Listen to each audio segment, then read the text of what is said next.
Le martyre chrétien, un chemin de foi vers la vie éternelle. Le 16 novembre, à l'occasion de la canonisation des martyrs de Damas à Rome, la custodie de Terre Sainte a organisé un symposium au monastère Saint-Sauveur de Jérusalem. Cette rencontre visait à rendre hommage à ceux qui, par le sacrifice de leur vie, ont témoigné de la vérité et de la foi chrétienne.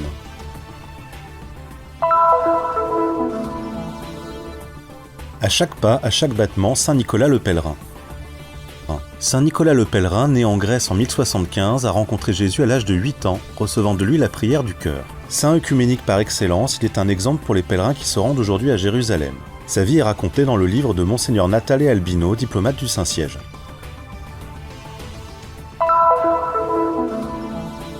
Dies Academicus du SBF et de l'EBAF en mémoire du père Marcel Sigrist. Le 15 novembre, le Dies Academicus de l'École biblique et archéologique française, EBAF, et du Studium Biblicum Franciscanum, SBF, a eu lieu à l'église Saint-Étienne de Jérusalem. Willibald à Jérusalem, un homme en quête de sens. À l'occasion de la fête de Saint-Martin, les 11 et 12 novembre, Jérusalem a accueilli 2 jours de sessions académiques, de moments de prière, de visites guidées de lieux saints et de dialogues œcuméniques, tous centrés sur la figure du pèlerin anglais Willibald.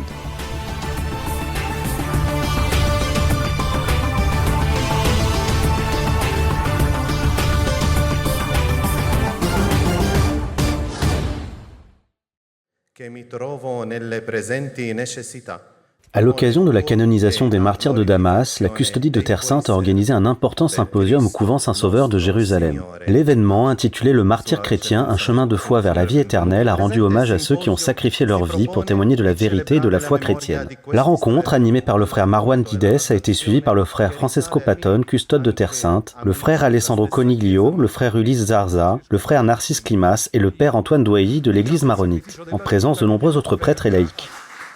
باب الشهادة في الكنيسة هو مفتوح للجميع ومش مقتصر على كهنة ورهبان وراهبات إنما هو لكل مسيحي. La porte du martyr dans l'église est ouverte à tous. Elle ne se limite pas aux prêtres, aux frères et aux moniales, mais à tout chrétien. Le baptisé est une personne appelée à témoigner de la vie par sa foi en Jésus-Christ. Les martyrs de Damas, martyrisés en 1860, nous enseignent encore aujourd'hui à être de véritables témoins de Jésus et des missionnaires devant tous les peuples au nom du Christ.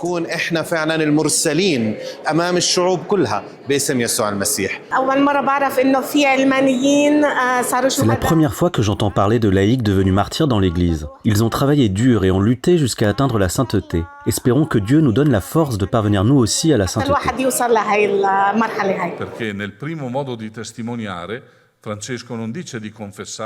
Dans son discours, le père Francesco Patton, custode de Terre Sainte, a abordé le thème du martyr dans une perspective franciscaine, notamment selon la spiritualité de saint François. Il a souligné que la joie du martyr ne réside pas seulement dans la volonté d'une personne de donner sa vie par amour de la foi en Dieu, mais surtout dans la joie plus grande qui accompagne l'entrée au paradis.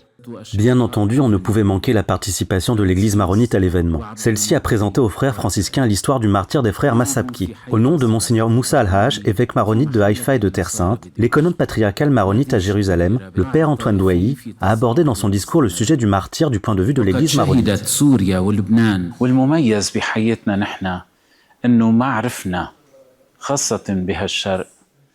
Nous n'avons jamais connu la tranquillité, surtout ici à l'Est. Nous sommes toujours exposés à la persécution. Cependant, nous devons vivre dans la joie malgré ces difficultés, car nous voulons imiter Jésus-Christ qui est né, a vécu, a souffert et est mort sur cette terre, ressuscitant pour la vie éternelle. Nous aussi, en suivant son exemple, nous poursuivons notre chemin tourmenté dans la foi, jusqu'à ce que nous atteignions la vie éternelle à ses côtés.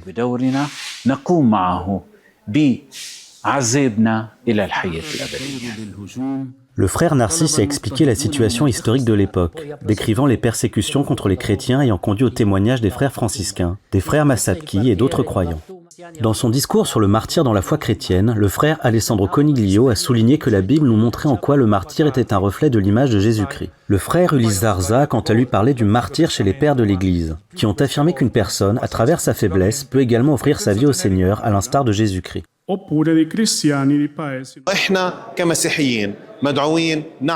En tant que chrétiens, nous sommes appelés à aimer, à répandre l'Évangile et à être des frères et sœurs pour tous. Mais nous sommes aussi appelés à témoigner quotidiennement d'une vie complète et intégrée, vécue par amour pour Jésus-Christ.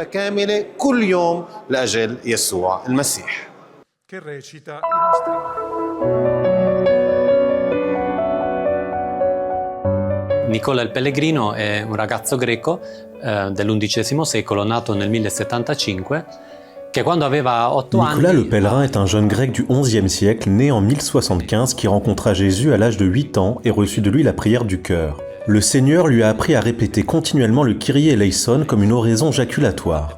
C'est un exemple pour aujourd'hui, alors que tant de personnes ont du mal à prier ou disent qu'elles n'ont pas le temps de prier. Ecco, questa preghiera della giaculatoria, la ripetizione continua Kyrie eleison, è una preghiera facilissima da fare perché è davvero veloce e poi condensa. La répétition continue du Kyrie eleison est d'ailleurs une prière très facile à formuler, parce qu'elle est très rapide et qu'elle condense les grands fondements de notre foi. Kyrie, la divinité de Jésus, et eleison, notre misère. Si les récits d'un pèlerin russe datés de 1800 sont inventés de toutes pièces, bien qu'ils condensent la grande tradition spirituelle orthodoxe, Nicolas le pèlerin a lui bel et bien existé au XIe siècle. Ortodossa.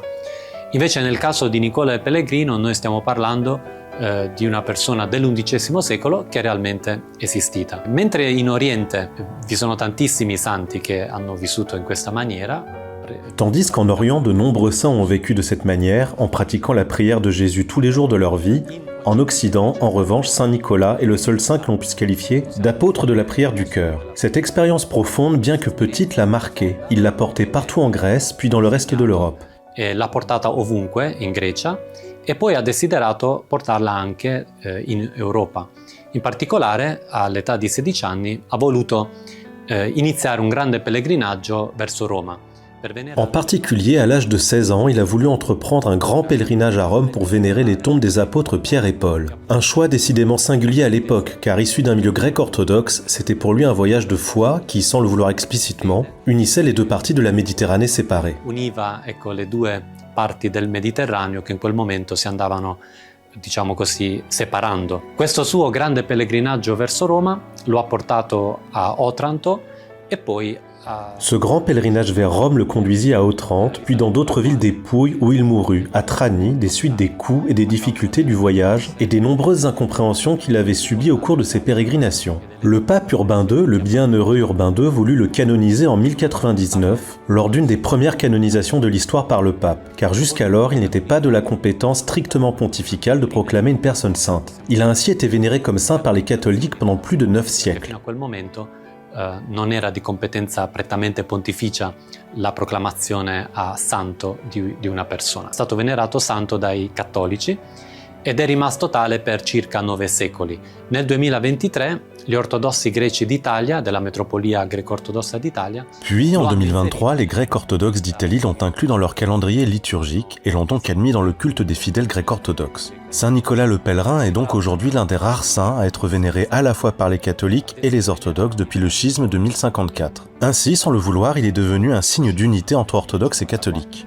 Quindi, senza volerlo, è diventato nella sua persona un segno di unità tra ortodossi e cattolici. Saint Nicolas era un laico morto a 18 anni, per cui... Saint Nicolas était un laïc qui est mort à l'âge de 18 ans. Il a un profil original, peu classique parmi les saints, et son témoignage a beaucoup à apporter aux pèlerins qui viennent en Terre Sainte aujourd'hui. Selon des sources anciennes, les pèlerins qui partaient des Pouilles pour se rendre en Terre Sainte au Moyen-Âge l'invoquaient d'ailleurs pendant le voyage. Son style de pèlerinage est également très révélateur pour ceux qui se rendent aujourd'hui en Terre Sainte, ici à Jérusalem. Il suo stile di pellegrinaggio è molto, come dire, indicativo anche per coloro che vengono oggi qui a Gerusalemme in Terra Santa.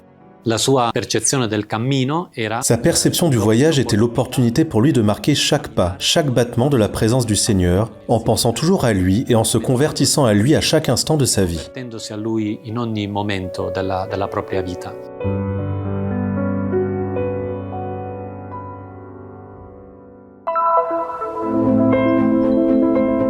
Le Dies Academicus de l'École biblique et archéologique française et du Studium Biblicum Franciscanum s'est déroulé dans l'amphithéâtre de l'église Saint-Étienne de Jérusalem. Il s'agissait d'une matinée à la mémoire du père dominicain Marcel Sigrist et de sa contribution à l'étude et à la recherche universitaire. Quand on parle de Marcel Sigrist, on parle d'abord d'un frère dominicain, un homme né en Alsace, dans le nord-est de la France, qui a rejoint Jérusalem et qui y a laissé son cœur. Marcel a été un grand assyriologue qui a travaillé toujours en équipe et avec une grande humilité. Ainsi, il a été souvent à l'initiative de développement scientifique non seulement dans sa propre discipline, mais aussi dans les disciplines bibliques et archéologiques.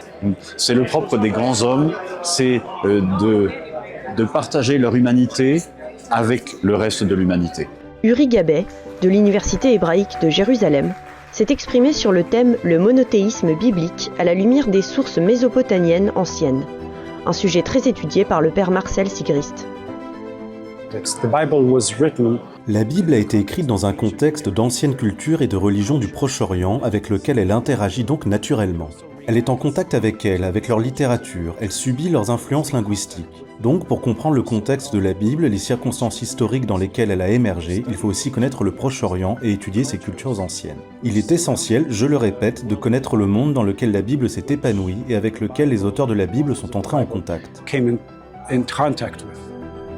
Depuis plus de 10 ans, l'École biblique et archéologique française et le Studium Biblicum Franciscanum organisent conjointement ce Dies Academicus, qui est également le fruit du travail du père Marcel Sigrist.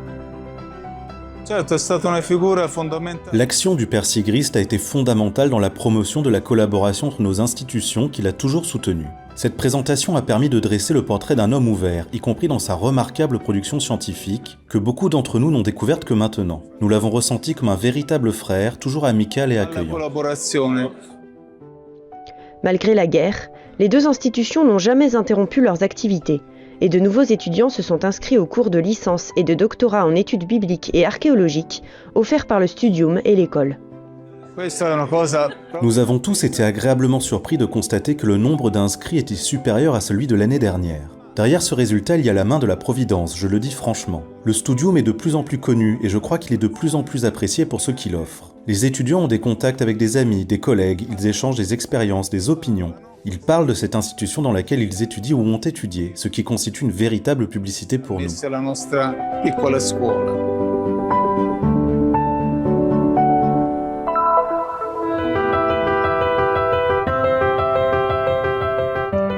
En la fête de Saint-Martin, les 11 et 12 novembre, 2 jours de sessions académiques, de moments de prière, de visites guidées des lieux saints et de dialogues œcuméniques et interconfessionnels se sont déroulés à Jérusalem, autour de la figure du pèlerin anglais Willibald.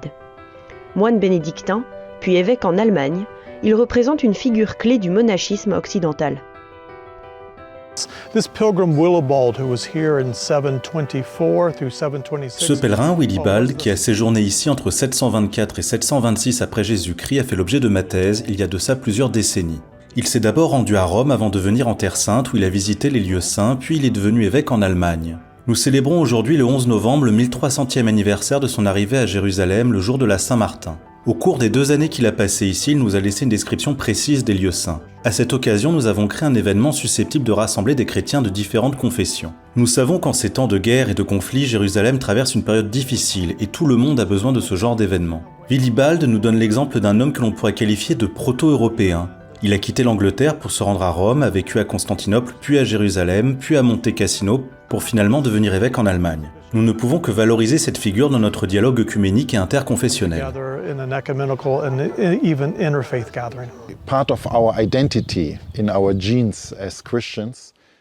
Une partie de notre identité, inscrite dans nos gènes de chrétiens, est le désir d'aller au-delà de notre zone de confort. J'aime ce qu'écrit saint Augustin. Notre cœur est inquiet et insatisfait jusqu'à ce qu'il trouve la paix en toi, Seigneur.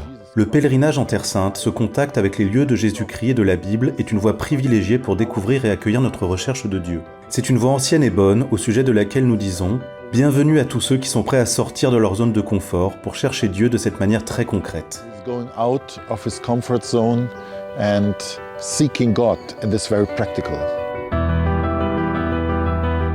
One of the wonderful things about pilgrimage in the Holy Land is that you know that you're L'un des aspects les plus importants d'un pèlerinage en Terre Sainte est celui de suivre les traces de milliers d'autres pèlerins au fil des siècles. Lorsque ces pèlerins ont consigné ce qu'ils ont vécu, comme dans le cas de Willibald il y a 1300 ans, ils nous donnent un aperçu de ce qu'étaient d'extraordinaires expériences. Nous pouvons apprendre beaucoup de leur pèlerinage, suivre la route qu'ils ont tracée d'un lieu à l'autre. Mais le pèlerinage ne consiste pas seulement à se déplacer de lieu saint en lieu saint. Les pèlerins viennent ici avec des questions profondes. Je pense que tout pèlerinage commence en fin de compte par une question profonde sur soi-même, sur Dieu, sur son rôle dans le monde. Où vais-je? Où en suis-je dans ma vie? Peut-être y a-t-il eu un changement important dans votre existence? Peut-être avez-vous perdu quelqu'un? Peut-être vous êtes-vous rendu compte que la direction prise par votre vie n'était pas la bonne, qu'elle vous faisait du mal. Les pèlerins viennent ici avec ce genre de questions très concrètes. Alors oui, cette marche d'un endroit à l'autre avec d'autres, dans ces lieux si beaux et pleins de sens spirituel, éclaire ces questions et vous aide à vraiment comprendre ce qu'il faut faire et où aller. Ordinary life, we've maybe got a clearer view about what to do and where to go. Notre premier monastère bénédictin, celui de Monte Cassino, ne serait pas ce qu'il laisse en Willibald. Ce pèlerin est un personnage clé de l'histoire de mon ordre. Nous, les bénédictins, sommes souvent associés à un préjugé, celui de penser qu'en tant que moines, nous restons toujours au même endroit, nous restons stables. Mais si nous regardons l'histoire de Willibald, il a traversé depuis la Grande-Bretagne toute l'Europe, entre Italie et Grèce, jusqu'à arriver en Terre Sainte et même plus à l'Est. Sa stabilité est non pas dans la fixité mais dans le Christ, et vient de sa recherche de Dieu, de son regard vers Dieu, dans une grande flexibilité. C'est un être toujours en route. J'admire son parcours, trouver notre stabilité en Dieu, tout en restant ouvert et flexible et en écoutant ce que Dieu nous demande aujourd'hui, selon notre vocation, notre temps, nos talents, notre personnalité. Willibald est un exemple important pour moi, parce qu'il était un homme courageux, un pèlerin qui est allé au-delà de toutes sortes de zones de confort.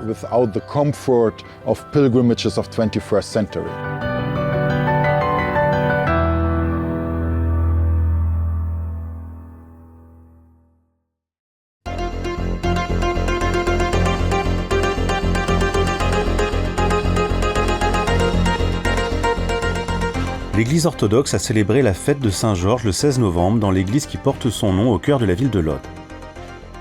La messe a été présidée par Théophilos III, patriarche de Jérusalem des Grecs orthodoxes, avec la participation d'évêques et de prêtres, ainsi que la présence de nombreux ambassadeurs et consuls de pays étrangers et d'une grande foule de fidèles.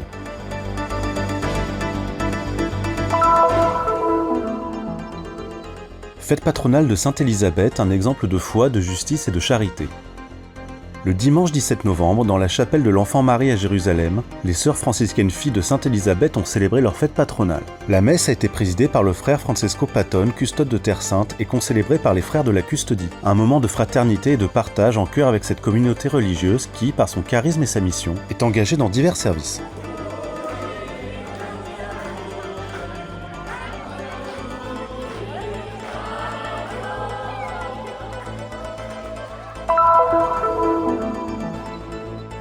Fête de Marie-Alphonsine en prière pour la paix.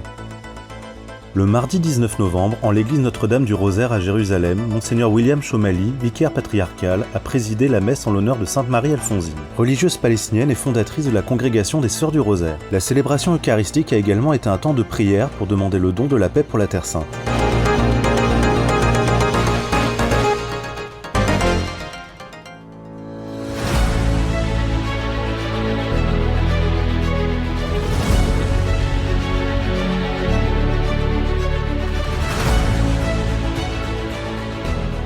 Faites un geste de solidarité et soutenez la mission de la Custodie de Terre Sainte.